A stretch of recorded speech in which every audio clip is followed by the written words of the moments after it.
औज़ुबिल्लाहिमिनश्शैतानिर्रजीम बिस्मिल्लाहिर्रहमानिर्रहीम। नाज़रीन इकराम, मैं हूँ राना नासर। सलाम कबूल फरमाइए। एक क़यामत की घड़ी है जो मज़लूमों के ऊपर टूट पड़ी है।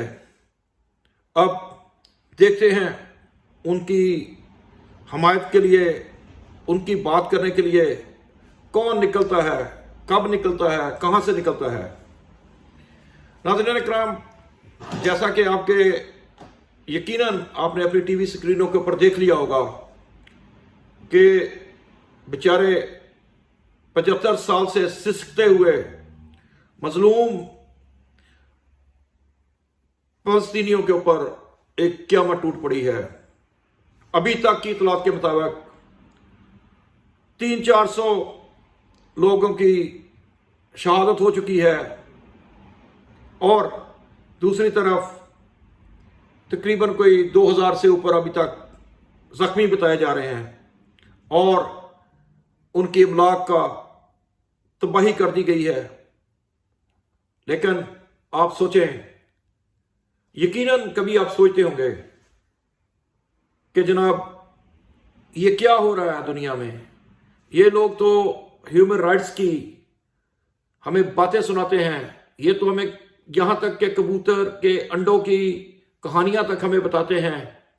तो फिर ये कौन से लोग हैं कि जो जीते जागते इंसानों को आग का ईंधन बनाने से बाज नहीं आते। पाकिस्तानियों, याद रखो, जब आप अपने मुल्क की कदर नहीं करते, जब आप अपने मुल्क में इंसाफ नहीं देते, तो अंजाम किसी का दूर नहीं होता। आज या कल उस आग का ईंधन बनने वाले उसी कौम के लोग होते हैं। लीडरान जो होते हैं वो खास सच्चे हों या झूठे हों, अगर वो सच्चे होंगे तो अपनी कौम के साथ खड़े होते हैं, अगर वो झूठे होते हैं तो वो पतली गली से निकल के लंदन की ठंडी फिजाओं में पिज़्ज़े खा रहे होते हैं। पाकिस्तानियों, अपना मकाम पहचानो। ये न्यूज़ जिनको हम थोड़ा टच करके आपको बताते हैं, असल में हकीकत इससे बहुत बढ़ के होती है। आपके मुल्क में अभी क्योंकि मीडिया के ऊपर मुकम्मल पाबंदी है, आपको सच नहीं बताया जा रहा, बल्कि यहां तक कि जो सच बताने वाले हैं, किसी को 5 महीने का लिए उसकी जुबान बंद कर दी गई है और कोई अपनी जान बचा के इंग्लैंड भाग गया है, तो कोई जाके अमेरिका में बैठ गया है। अब देखते हैं कि इस मुल्क में क्या होता है और ये कब तक होता है। और इधर हैं मजलूम लोग कि जो 15,000 से लेके 20-25 हज़ार तक लोग हैं जो जेलों में सड़ रहे हैं, जेलों में मर रहे हैं और उनको कोई पूछने वाला नहीं है।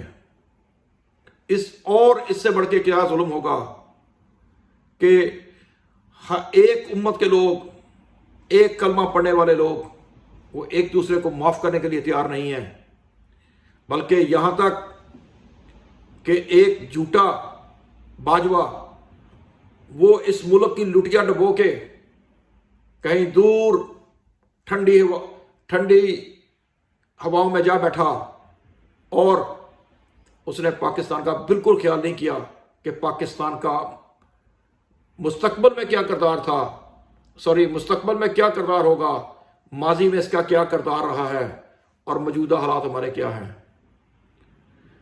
बहरहाल नाज़रीन इकराम, अब है ये कि ये आग जो फ़लस्तीन में लग चुकी है, अब देखते हैं ये कैसे ठंडी होती है और कितने मजलूमों का खून लेके इन जालिमों का सीना ठंडा होता है जिन्होंने ये आग लगाई है। नाज़रीन इकराम, पाकिस्तान की जो पॉलिटिक्स है उसके ऊपर बात करते हुए अब हमें कभी कभी बहुत शर्म आती है। बल्कि कल एक झूठा भोंपू गवर्नमेंट का पाला हुआ सहाफ़ी वो ये बता रहा था कि जो ओवरसीज़ के लोग हैं, जो ओवरसीज़ पाकिस्तानी हैं, उनको सिर्फ हमने डॉलर कमाने के लिए बाहर भेजा है। उस बेशर्म को ये नहीं पता कि कल वो क्या था और आज उसने कितनी जायदादें, कितने प्लाट अपना कलम बेच के लिए हैं, ये किसी को इल्म नहीं है। तो उसके बहुत से राज हमारे पास भी मौजूद हैं, वक़्त आने के ऊपर हम ज़रूर खोलेंगे इंशाअल्लाह। नाज़रीन किराम, पाकिस्तान की फ़ौज हो, पाकिस्तान की अदलिया हो या पाकिस्तान के लोग हों, जब तक वो यकजा नहीं होंगे, जब तक वो एक नहीं होंगे, ना इस मुल्क का कोई मुस्तकबल है, ना इस मुल्क की सियासत है, और ना इस मुल्क के लोगों को हुकूक मिलेंगे। नाज़रीन किराम, आपको समझना होगा कि पाकिस्तान इसलिए नहीं बनाया गया था कि हमारे अपने लोग जेलों में सड़ा दिए जाएं। अगर कोई किसी का मुखालफ है, कोई अपोजिशन है, कोई अपोजिट है, तो उसका मतलब ये नहीं है कि उसको एलिमिनेट कर दिया जाए।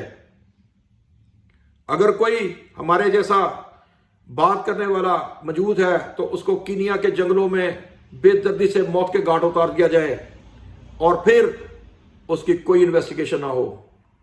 बल्कि इस मुल्क की बदकिस्मती देखें कि जब इस मुल्क के पहले वजीर आज़म को गोली मारी गई, उस वक़्त की साजिशों से लेके कल तक जो खान साहब वजीर आज़म थे, जब उनके ऊपर गोलियां चलाई गई, अब उनकी किस्मत कि मैं इसको शॉर्ट करता हूं कि वो बच गए, लेकिन बच तो वो गए हैं, अब उनको स्लो मारा जा रहा है। क्योंकि जब आप किसी लीडर को पाबंद सलासल कर देते हैं तो 75% को आप उसको वैसे मार देते हैं जब उसको पब्लिक से दूर कर देते हैं।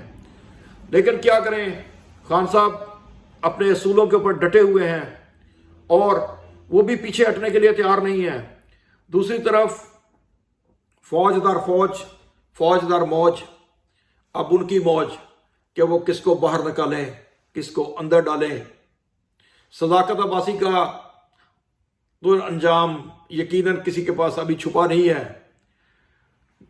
बदनाम ज़माना डॉन के ऊपर, जिसके ऊपर कोई यकीन करने के लिए तैयार नहीं था, उसके भी अब सोचें कि उसके सहाफ़ियों ने भी इससे इनकार कर दिया कि हम ये गलीज़ तरीन इंटरव्यू नहीं चलाएंगे। अब लगता है मौलाना फजल रहमान के दिल में, जिनको मौलाना कहते हुए यकीनन शर्म आती है, सर शर्म से झुक जाता है कि जब हम ऐसे लोगों को आलम दीन कहते हैं, बल्कि इनको आलम दीन की बजाय दीन फरोश कहना ज़्यादा मुनासिब होगा। क्या करें, इनको भी हमारी अशराफिया ने, बल्कि बदमाशिया ने इस सियासत का, इस मुल्क की गंदी सियासत का उन्होंने एक चौथा पाया बना दिया है। और वो रिजल्ट ये निकला है कि वो इस मुल्क को ना आगे जाने दे रहे हैं, ना वो पीछे जाने दे रहे हैं। वो कहते हैं कि हम इसको एज इट इज रखेंगे, क्योंकि जिनका वो दिया खाते हैं, जिनसे वो माल बटोरते हैं, उन्होंने उनकी ड्यूटी लगाई हुई है कि आपने इस कौम को कभी भी एक नुक्ते के ऊपर आपने मुतहद नहीं होने देना, खा वो दीन का मामला हो, सियासत का मामला हो, या फिर वो लीडरशिप का मामला हो। अभी आप उनका जनाब दीन फरोश का गलीज किरदार देखें कि उसने उस वक़्त से लेके जब उसके बयानात रिकॉर्ड के ऊपर हैं कि जब उसने कहा था कि हम जन्नत को ज़रूर उजाड़ देंगे, अब उसके बाद बहार आए या ना आए ये हमारा काम नहीं है। वो उसने आगे लग के किस तरह का एक झूठा एक जमुना अपने बनाया और पीडीएम की गवर्नमेंट बनाई, और उसके बाद जो उसके हैंडलर्स हैं उन्होंने इस मुल्क की बर्बादी में कसर कोई नहीं छोड़ी। अब ये और बात है कि ये मुल्क तो है, लेकिन बस मुल्क ऐसा ही है जैसे एक वीरान बिल्डिंग होती है, वीरान घर होता है, जिसकी खिड़कियां भी होती हैं, जिसके दरवाजे भी होते हैं, लेकिन वो बंद होता है। अब आप देखें यहाँ पे कौन सी इन्वेस्टमेंट है, कहाँ से इन्वेस्टमेंट आ रही है।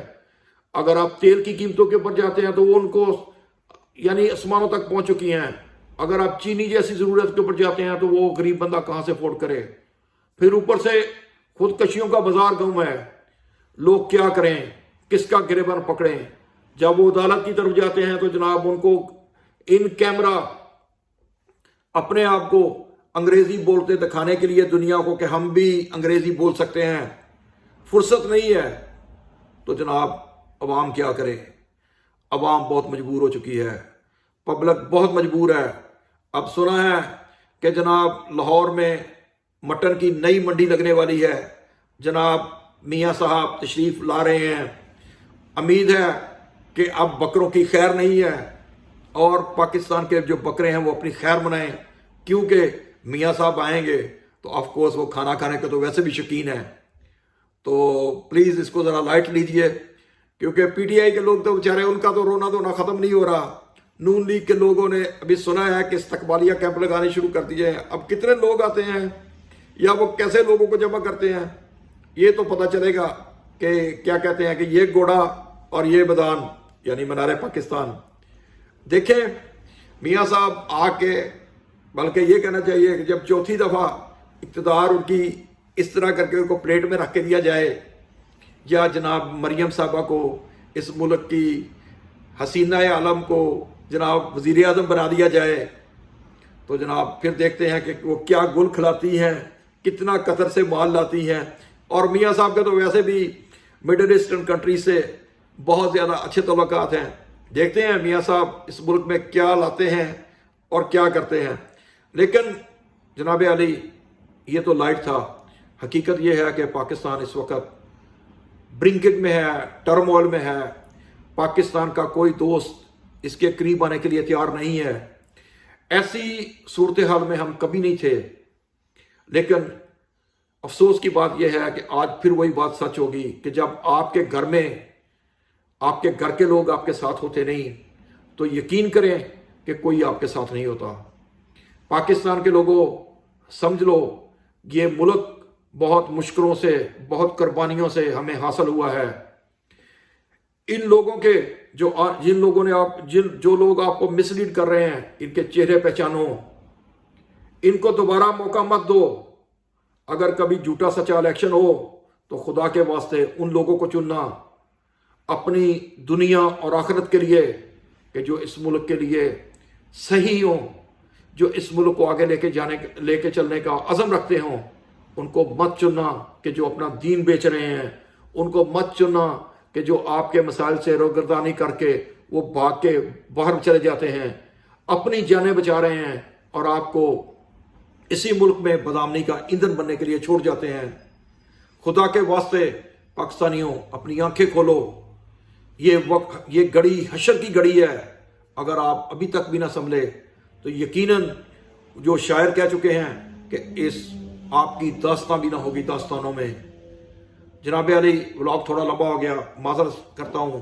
اس کے ساتھ ہی جناب رانا ناصر آپ کے لیے نئی سے نئی اور مستند خبریں لاتا رہے گا۔ جناب پلیز فالو کیجئے میرے چینل کو، رانا ناصر خان میڈیا کو، اور یس اپنا ٹریول کو۔ تو آپ کی بہت مہربانی ہوگی اگر آپ نے یہ چینل ابھی تک سبسکرائب نہیں کیا تو مہربانی فرمائیے، اور میرے فیس بک اور میرے یوٹیوب چینل کو سبسکرائب کیجئے۔ جناب یہاں پہ حق اور سچ کی باتیں کرنے والے آپ کو بہت کم ملیں گے، لیکن آپ کا بھائی آپ کے سامنے حقیقت کو لاتا رہے گا انشاءاللہ، جب تک یہ زندگی ہے، جب تک یہ سانس چل رہی ہے۔ ان لوگوں کو بے نقاب کرتے رہیں گے جو اس ملک کو برباد کر گئے ہیں، اور ان لوگوں کی بربادی میں، اس ملک کی بربادی میں جنہوں نے اپنا حصہ ڈالا ہے، اور وہ اس ملک میں کے بھی رہنے والے ہیں اور وہ باہر میں بھی رہ رہے ہیں۔ تو جناب آپ کو یہ ٹرسٹ کرنا چاہیے کہ سب ایک جیسے نہیں ہیں۔ تو انشاءاللہ انٹل نیکسٹ ٹائم کے لیے رانا ناصر کو اجازت دیجیے۔